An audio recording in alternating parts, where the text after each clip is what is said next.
Assalamualaikum warahmatullahi wabarakatuh. Kepada semua pepelajar kelas tahun 4 elektronik Kuala Vocational Balik Pulau, selamat datang ke kelas digital kita yang kedua untuk projek tahun akhir 1, kodnya DEB 3052. Okey, untuk kelas digital pada minggu lepas kita telah pun melukis tentang lukisan skematik bekalan kuasa arus terus 12 volt, dan pada minggu ni masih lagi tentang litar bekalan kuasa. Okey, pada minggu ni kita akan belajar peringkat dalam bekalan kuasa dan kita nak tahu fungsi setiap peringkat.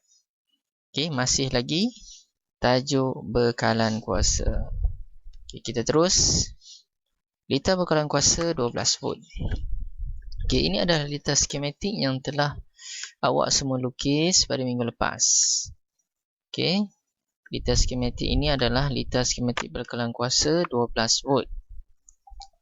Baik. Fungsi litar bekalan kuasa bermula daripada masukkan voltan sebanyak 240 volt daripada soket yang dibekalkan oleh TMB. Okey. Soket ini berkadar masih dalam arus ulang alik. Nilai voltannya 240 volt. Kemudian voltan 240 volt ni akan masuk kepada satu alat ataupun komponen yang kita kenali sebagai transformer. Fungsinya untuk menurunkan voltan, di mana voltan 240 volt akan diturunkan ke voltan yang lebih rendah, iaitu sekitar 12 volt. Arus ulang alik. Okey, kalau kita dapat tengok di sini, bentuk arusnya masih lagi ulang alik ya. Kemudian dia akan masuk pada bahagian pertama, litar bekalan kuasa. Bahagian pertama kita kenali sebagai penerus. Voltan yang terhasil di bahagian penerus adalah voltan berdenyut. Kemudian bahagian kedua dalam bekalan kuasa adalah bahagian penapis. Voltan yang terhasil keluaran daripada penapis adalah voltan berbentuk riak. Bahagian ketiga adalah bahagian pengatur. Bahagian ini akan menghasilkan voltan yang lebih lurus. Manakala bahagian yang keempat adalah bahagian pembahagi voltan. Bahagian ini akan menghasilkan voltan yang lebih tulen. Okey, kita akan lihat satu persatu. Bahagian penerus. Okey, bahagian penerus menukarkan voltan AU kepada AT berdenyut. Terdapat dua jenis penerus, iaitu penerus gelombang separuh dan penerus gelombang penuh. Untuk litar skematik yang kita gunakan ini, kita menggunakan penerus gelombang penuh, di mana kita menggunakan dua buah diod, diod 1 dan diod 2. Komponen utama dalam bahagian penerus adalah diod. Okey, lihat bentuk gelombang yang terhasil, keluaran daripada diod adalah berdenyut.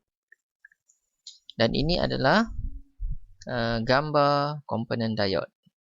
Bahagian yang bertanda dengan cerah ini adalah bahagian kaki negatif ataupun kathod. Manakala bahagian yang satu lagi adalah bahagian anod ataupun bahagian positif.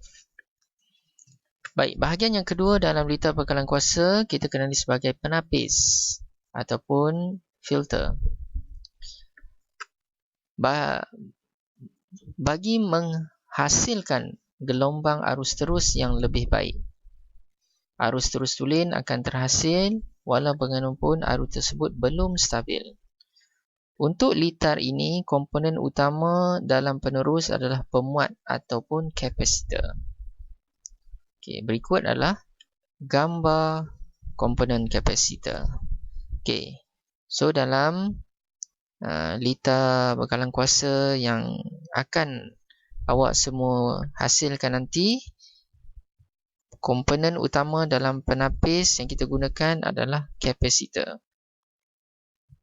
So keluaran daripada penerus, gelombangnya adalah lebih berbentuk riak. Okey, dia bukan berdenyut tapi hampir lurus. Sebab itu kita perlukan bahagian yang ketiga untuk mendapat voltan yang lebih lurus, iaitu bahagian pengatur voltan. Menghasilkan voltan yang stabil sekiranya ada perubahan voltan pada beban atau masukan. Terdapat 3 jenis pengatur voltan diod Zener, pengatur voltan transistor siri, pengatur voltan litar bersepadu, IC. Okey. Kita lihat gelombang yang keluar daripada bahagian pengatur sudah pun mencapai gambar yang lebih lurus. Okey. Ini adalah transistor yang kita gunakan ataupun voltage regulator. Nilainya 7812. Maksudnya 12 volt keluaran dia. Okey. Kemudian kita lihat bentuk transistor. Voltage regulator yang bentuk fizikalnya macam ni. Ada 3 kaki. Ini kaki masukan, kaki ground dan output. Okey, kemudian kita juga menggunakan satu transistor di bahagian atas. Okey. Transistor jenis NPN ya. 2N3055 power transistor. Okey, fungsi transistor ni adalah untuk membenarkan arus yang lebih tinggi mengalir. Okey, melalui litar ini.